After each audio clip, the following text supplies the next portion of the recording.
It's not in the face! Thank you. Hello and welcome to Hey, Not the Face with your host, John Nash, and your producer, me, Steffi Haynes. And boy, we have a lot to talk about today. We are going to take a look at TKO's stock and their whole business model. We're going to talk about Dana White partnering with a company for his own energy drink. We're going to talk about Mike Mazzulli and the ABC. We're going to talk about Bare Knuckle FC and PFL Africa. We have a karate combat update. We're going to talk about Netflix airing MVP's all ladies boxing card. I mean, we have a stacked show, but if you want to have access to the entire thing, you'll need to subscribe because some of it will be behind a paywall because, you know, we got to keep the lights on around here. But first, before we jump into all that, let's check in with our guy here and see how his week has been. Good. You people should be happy too. This is the free part. All the not people that don't want to pay for the to get past the paywall portion. You got to listen to how my week went. That's right. That's the punishment you get. You get stuck with a sizable amount of your content is me talking about how my week went, but it went pretty good. I got a little congestion because went to the doctor for my chest examination, and whatever they did to me really gave me a lot of congestion for a few days. Well, I hope you're feeling better because we have a whole heck of a lot to talk about today. Oh boy. Yeah. Deep breath, man. Deep breath. So Here we go. First question. There was a super interesting thread over on Twitter. I refuse to call it X, but over on Twitter, there was this big thread, and it's by an investment account named Next 100 Baggers. And he was talking about TKO's stock. So my question is, why did the TKO stock price drop after their quarter one finances were released, especially when their numbers look so very strong back then?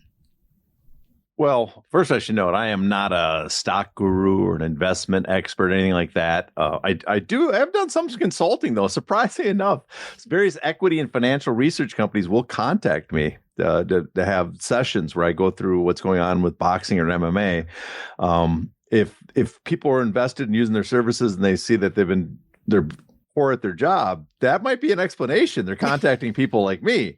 But I just want to know that I guess I'm not coming at this as completely a novice, even though I am not like a stock guru at all or anything like that. But they contact me for my thoughts on MMA, I guess, is the big reason. But to get back to the question, I think the biggest reasons are several reasons, but the prime reasons, I'll give three of them. One is the reason that the stock fell, and it fell, I think, 7% from the day that their quarter finances were released to the SEC on May 8th, I believe the day was. So 2 weeks ago, it fell like 8% in the next week or two. The biggest reasons for that is, one, the shares have been now diluted with the addition of new enterprises in TKO. That would be the number one reason. Two, I would say the increase in revenues they've seen are good, but they're not guaranteed, and they're not guaranteed. They're not guaranteed to continue. And three, the cost cutting is now already done. They've done their cost cutting, so there's no further gains to be seen there, and so that's already been priced in. I would say that's the three reasons I would give why the stock price fell, even though they reported high revenue, high earnings, all those things. Why does he think that TKO's new businesses like IMG and PBR and things like that, why does he think that's hurting their share price? I think the big reason is because they don't have the high margins that we see with the UFC and WWE. And so it's diluting the profits that TKO, the company's making. So their revenue is going up. It's added like $1.5 billion in revenue. So a third, 50% more revenue with these additions to the company, but their profit margins are very low on that. And so suddenly you go from 60% margins that you have with the UFC and WWE, or at least 50% plus with both those companies, to much lower profit margins. That's number one. Also, I think it doesn't fit with the core business. You're adding something, UFC and TKO really makes sense. I shouldn't say TKO. UFC and WWE together really makes sense, right? Under the TKO umbrella.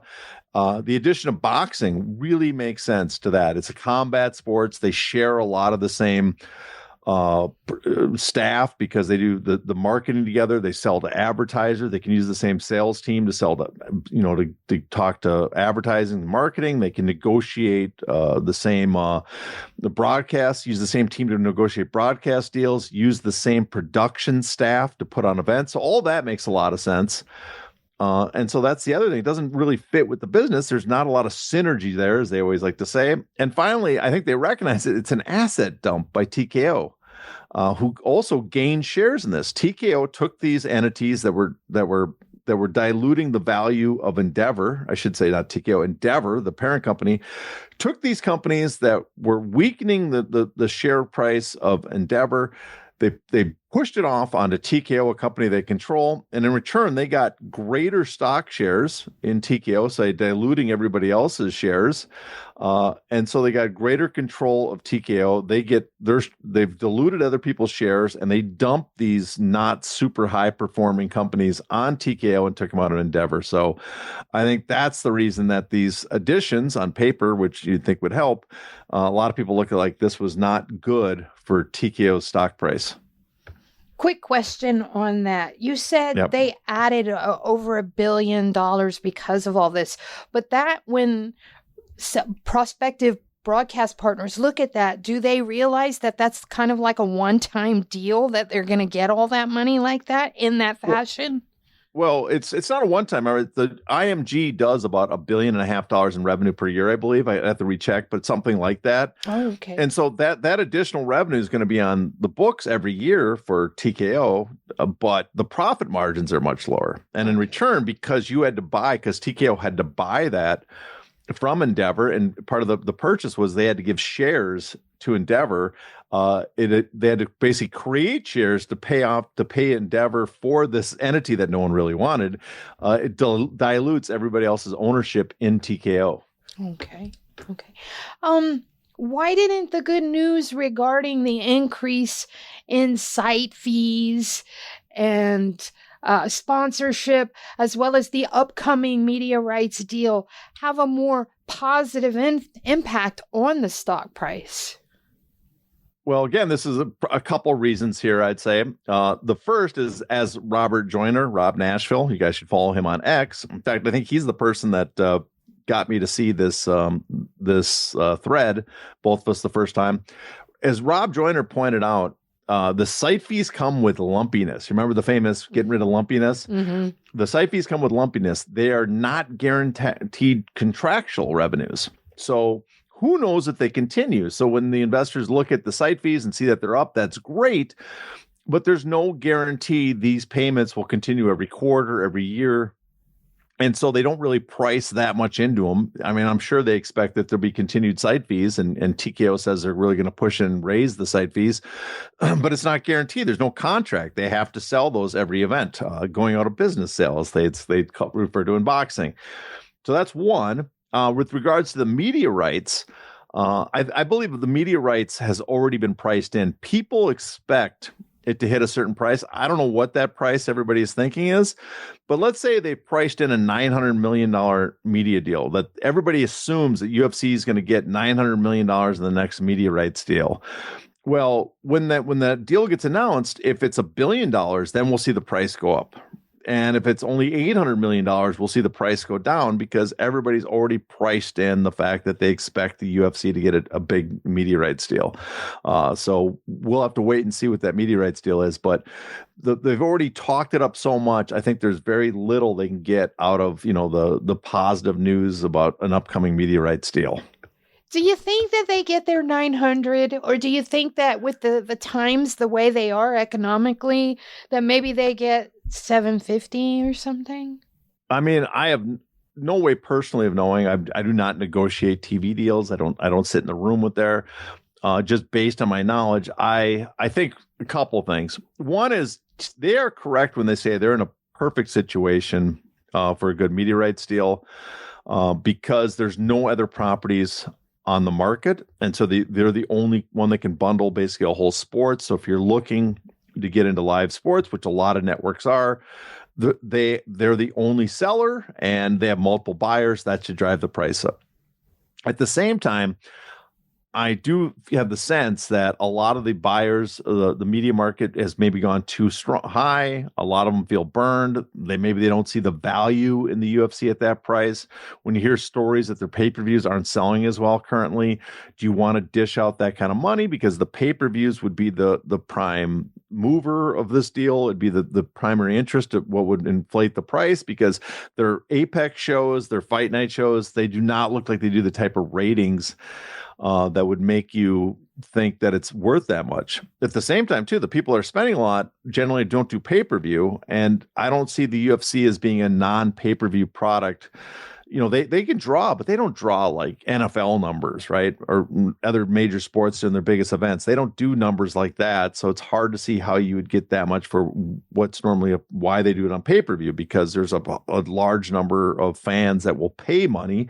Not as many that would watch like a live sporting event for like the NFL or something like that, or college football, but a large number that would pay for it. And that's why a subscription model or pay-per-view seems to work the best for the UFC. So my guess is, you know, I think they are in a good spot. I think they've kind of intentionally maybe spread the story that the price might be super high to hopefully, you know, get these streamers and networks to compete against each other, thinking that the price will be that, basically setting the market, a line in the sand to try to get everybody to bid over that. But I'm going to go out on a limb and say that that's just them pushing that price, and it will be lower than 900 million. I mean, I think a while back, 800 million was the number being floated around. And I'm going to stick that 800 million is the more accurate number, and the 900 million to $1 billion is more wishful thinking, or the UFC trying to do The Secret and trying to will into existence a very large number. But they should be super happy with 800 million, because that's an incredible amount of money for their media rights. The Secret, I manifest. Yes, I had an ex that I shouldn't even say I had an ex. I think my current girlfriend believes that, and I have to be careful when I talk about those subjects. Now, I have one more question here when we're talking about these broadcast rights. Is it important for them, especially in light of flagging pay-per-view numbers, is it important for them to have a big pay-per-view this year? Because they haven't yet. Well, the pay-per-views, it's a little late. They wanted the big pay-per-view last year. They're right now in negotiations. By the time they announce a big pay-per-view, by the time they put it on, they probably will sign that deal, their next deal. So it doesn't really help them to put a big pay-per-view out. In fact, it kind of helps them to delay any big pay-per-view until next year on the next deal to reward whoever paid that money out. So I don't think a big pay-per-view helps them this year, unless this is the one thought. And actually, I had another thought with the reasons why TKO might not want to have a UFC event on the same night as a Canelo Alvarez event. Why there's this problem with Turki Al-Sheikh. And that is, there was some talk that they were, unhappy with ESPN, but there seems to be a lot of nice words back and forth between ESPN and UFC, especially regarding the pay-per-views. And I think there perhaps might be a realization that Netflix is not going to get into the business as much as they thought. We're not going to do these. We're not going to spend the type of money they thought. And so they have to, their best option is maybe keeping ESPN around, because it is a great platform for the pay-per-views. And you don't want to piss off ESPN by promoting a Canelo event on your Noche, your Mexican audience event night, at the same time when they're paying a guaranteed lump sum for those pay-per-views. So that's a theory I had of why Dana White might have possibly had to drop out as the promoter of that Canelo event, is because they were going to do it on a Saturday instead, and then it'd be in competition with their Noche event, and they don't want to upset the ESPN on that. And also goes hand in hand that they're much nicer with ESPN. And so I believe that the pay-per-view market is their primary mover for this deal. ESPN, I think, is you have to assume is in the leading position. I also think it's very possible ESPN does not give them a huge guarantee that they did before. I think they've made it clear that the guarantee amount has kind of hurt them, and so they might do much more, have a guarantee of some sort, but have a split at another point where they are not on the hook for such a large amount of money per event. Because if you also look at it, we're talking about we need a big event this year. That guarantee does not really incentivize the UFC to put on the best events possible. It lets them, really just kind of, float on by with whatever they have fight-wise. There's no motivation for them to put on the best fights because they got a guaranteed amount every card. And in fact, paying too much and putting on too big an event is losing money because you're paying out more to the fighters than you are getting on that guaranteed revenue. One last question on this before I move on. Can ESPN, can agents, and I'm using that in heavy quotes, can agents from ESPN speak to prospective buyers? It seems to me that they wouldn't be able to, like maybe that's some sort of interference, but I'm just curious if they can. Like Wait. If one of the prospective buyers wanted to ask an ESPN person, a top-notch guy over there, what's it like working with UFC? Can they do that? Well, I haven't seen the contract. I don't know what kind of non-disclosure agreements they have in those contracts between each other. There might be, some of the information about the pay-per-views might be only available to UFC that ESPN doesn't even have it, or ESPN is not allowed to share it with anybody else. Communication-wise, publicly, they might be some, non-disclosure agreements, NDAs there, but that's not going to stop you behind the scenes. It's pretty easy to talk to people. Mm-hmm. Or through a third person to find out what their opinions of a company are. Of course, you got to be careful because that company could be planning stories about how bad the UFC is because they're wanting to take a potential buyer off the market to lower the price so they can re-sign them at a better price. Mm-hmm. So there's always the possibility of that. But yeah, I think it's if they want to, they can get the information. Even if there is some sort of NDA in place, they could get the information of what it's like to work with the UFC. The question is how believable and accurate that information is. All right. Moving right along. It was announced that Dana White has partnered up with a company to push his own energy drink. Is there anything that we should know about this deal? Well, first off, it was actually announced back in January, but everybody kind of ignored it and missed it because so much else was going on. I think on our show, we didn't even talk about it because the lawsuit settlement was coming up and everybody was just talking about that. But it was announced back in January. It's with Anheuser-Busch AB Beverages, who just had also signed that massive deal with the UFC after they were canceled by MAGA for the transgender ad. So part of me wonders if this was part of that deal, that they were going to do something and bring Dana White in to make sure the UFC and Dana White would be on board with them coming back. So he'd speak nicely about them to get them, so that there would no longer be a boycott of their products. It should also be noticed that the what is it? First Form is the name of the energy drink. Yes. Yes. Form spelled PHORM for those listening. Man. This is an underserved market, the energy drink market, but there's just not many of those out there right now. The founder of this, I guess the original founder, had made some derogatory comments about female police officers.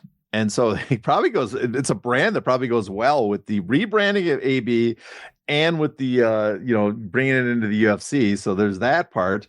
I also think the reason they're probably working with Dana White, my guess is because I saw a bunch of social media threads with Steve O and other influencers, is Dana White is really tapped into influencers with podcasts and others. And that's been his big selling point for slap fighting is the influencers. You do all the marketing. And so, Dana White looks like he's going to get these connections to advertise his First Form energy drink, whatever. I couldn't remember the name of it for a second. It's so memorable. And so I think there's that to remember. But beyond that, I don't know much about this. I mean, do we need another energy drink? It's just, Dana White, he's like Lepetome and Blazing Saddles. He'll put his name on anything at this point.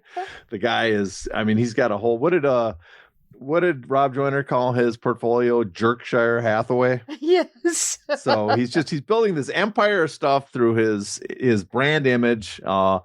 And good for him, I guess, but I'm not sold that we need another energy drink. I mean, we didn't need another whiskey either, but he has his Howlerhead apple flavored whiskey. I mean, what?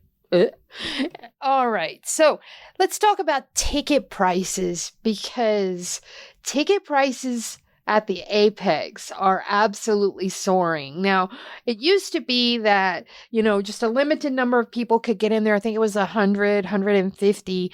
And ticket prices started at either $1,500 or $1,600, but now they're up to $1,750 just to get in the door. I mean, that is incredible. And these are for Apex shows. What are we to make of that, considering the low quality of those cards? Like, sometimes we don't even recognize the names. Sometimes we get guys and gals that are on the incredible losing streaks, 4, 5, 6, losses in a row. Well, I mean, the first thing I make of this shows is there's a demand. That's why the ticket prices are so high. There's a demand to go to see these events. And we should know these are VIP package tickets. So the super high price is partly because limited seats at the Apex, which means they're more scarce, and you get all these things with it, food, I guess meeting some people at the UFC, things like that. And so there's more to it than just the tickets. But I think this kind of shows how much the brand of what the UFC's business model has become. I guess not just even their business, what their company is. Markel Martin was on Eric Nixick's show recently. I don't know if you saw that or not. I saw bits and pieces of it. Yep. He made a really good point on that about that's something that we actually touch on here occasionally. We've talked about this in the past about the UFC brand. And the UFC is no longer a promoter of fighters per se. I mean, they promote fights, but that's not their primary thing. The thing they're really promoting, and people always say it's the UFC brand. No, it's the UFC as a lifestyle brand. It's the UFC as a lifestyle, something it involves everything about your life. You use UFC products, you live a UFC style life, and that's what they're selling to young people, young men. That's the new fan base. Endeavor, WME, WME. Is that what they mean by experience packages? That has a part to it. That's experience package is immersive. You have more than just the fights itself. But that goes very well when you're doing a lifestyle brand. It goes hand in hand. And I think this is why the UFC is able to get these high ticket prices, is because people are made the decision. They have to, we've talked before, they have to make a pilgrimage. They have to make a pilgrimage to the UFC event and prove that they're UFC fans and that they're there. It's part of their life. It's part of their identity. And that's why they've been able to, that's partly the reason they've been able to push the prices up. And it's very effective because it also, we talk about MMA taking a hit. My theory is one of the ways that combat sports feels up or down is when the big fights are, if we haven't had big fights. And boxing's the same. It's all, the sport is only as healthy for most people as when was the last big fight, when is the next big fight. But if you have a lifestyle brand, you have a core audience that's not what's the important part of the fight. That's not what you're worried about. Your identity is, as a team, like the New York Yankees is your team, but even more so, your identity is built of being part of the UFC lifestyle. And so that would give you a base to get beyond what's the next big fight. You don't have to worry as much about it. But I think that's a big reason why these tickets keep selling for such a large amount, because there's a group of people that the fan base, the UFC, the nurture, they're committed to the UFC, and this means something to them to go to these events. No matter, we could laugh at how bad the card is, but they don't care because it's a big deal to be to have done this thing that you can then talk about. That I was sitting with very few people watching UFC events.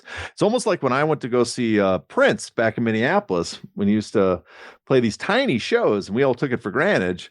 granted, at the time we didn't make a big deal, but now I get to boast. But that's their thing. We can go to this small event with very few people there, and then boast that we're one of the very few people at the event who got to do this VIP experience because it's so important to me.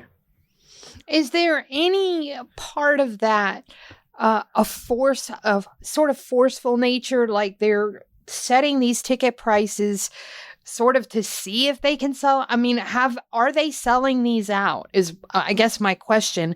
And if they're not, is this them sort of trying to force people into paying the higher prices, sort of like they do with the cards that are on the road? Well, I mean, I don't know if they're forcing people, but they're maximizing tickets for sure. We've talked about that. They always are. They have a system. I don't know what company they use or how they do it exactly, but we've talked to people. There's Fred Garvin on X who follows ticket prices. There's other people that follow this whole process of selling tickets. And UFC is a master of that, limiting a very small amount at a price and seeing if it sells out and seeing if there's demand at that price. Then you can either, up the price but just releasing small blocks of tickets to make sure you can get the maximum price from people. That the people that want those tickets will be paying as much as they possibly can, and when that price is no longer selling, then finally you drop it, but keeping it as scarce as much to make sure you maximize the price of the tickets. And for the Apex, there's very few tickets, so I'm sure they've done they have plenty of research since they do many events per year, that they found that they can sell these tickets at this amount, that people will show up for it. And so I wouldn't say they're forcing it, but they are definitely, very good at getting the best price possible out of those tickets. All right. Keeping on that same track then, TKO recently had to cancel a WWE Next show due to low ticket sales. Are we to make anything of that? Well, I think number one is perhaps WWE fans are smarter than MMA fans, that they won't accept these just ridiculous prices. I mean, one is, I think we could make of it that the WWE fans have a maximum. I think there's a couple of reasons. One is we talked about the lifestyle. The WWE is probably less of a lifestyle, although it does seem like as a Disney thing, it is, there is something about being a lifelong fan. But WWE, it seems to have less of the cultural, political portion of it that the UFC has now. And it's much more like the WWE is my home team, very much. And I'm passing on my home team to your kid. There's much more of a family atmosphere to the WWE. I'm a fan as an adult, and I want my kid to be a fan. There's much more of that going for it. So as a kid thing, that's where I think, a lot of families are like, there's a limit how much I'm going to spend on my kid. There's a limit. My kid is not worth that much to spend. As much as I want to give him the experience of a lifetime, I'm not going to spend that much. I think there's that working against him, and the fact that it doesn't have quite the lifestyle brand that the UFC's done. And so they're unable to maximize the prices, and the fans, it is a different fan base. People forget it's a different fan base. They're not single young men like the UFC predominantly is. They're a lot of families, a lot more women, a lot more across the political spectrum. And so, I got a feeling that plays a big part into why they're not willing to accept the prices that TKO may be pushing. And we also, as we saw, they booed, Ron DeSantis? Yeah, I was just going to say, to your point about it being a totally different fan base, yeah, they're way different than MMA fans for sure, UFC fans. So, let's talk about Mike Mazzulli, because he is officially out of the Associated Boxing Commission. Is there a takeaway from that? Well, he's not out. He's stepping down as the president of the ABC. Right. He's going to remain at Mohegan Sun, but they're going to vote a new one. I mean, I guess we'll have to wait and see. My big takeaway, he's been there 10 years, so I guess it's his turn to step down, give someone else a shot. We'll have to see who's elected. I guess the front runners, people have jumped in the race, are Tim Shipman of Florida and Scott Bowler from Utah. Both states seem heavily regulatory capture by him. I like Scott Bowler a lot, but remember, this is the state that removed reporting fighter payouts. made it optional for fighters to report their payouts. And then he defended the practice that it was better for fighters, that no one knew what they were making.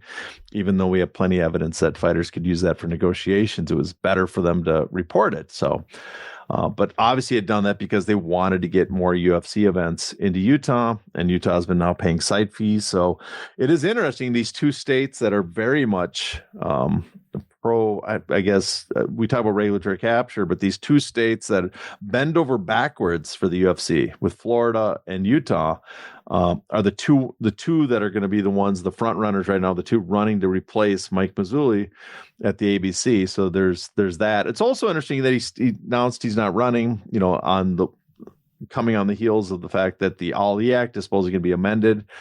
He was on Dean Thomas's show. Was it Fight Court? Mm-hmm. Which actually a pretty interesting interview. There's, I won't get into the full details of my quibbles with some of the stuff he said, but there's that hanging over the process right now of whoever's going to come in and take over. There's the Ali Act coming in. And, if you have someone that's much friendlier to the UFC, which is the major component of TKO, you'd think that person would be friendlier to any amendments that TKO would be pushing on the Ali Act. So there's that to watch. But that's about it. I don't know any more details beyond that at this point. All right. Let's talk about Triller, because there's been a lot of stuff going on with Triller, and it looks like maybe they might be going under. I'm not sure. I'm going to let you explain what the hell is going on with Triller. To access the bonus content of this episode, you must be a paid subscriber. To do that, go to heynottheface.substack.com and subscribe today.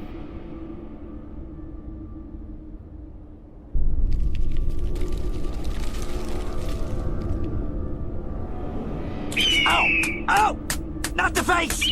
Ooh! Ooh! Okay, the face!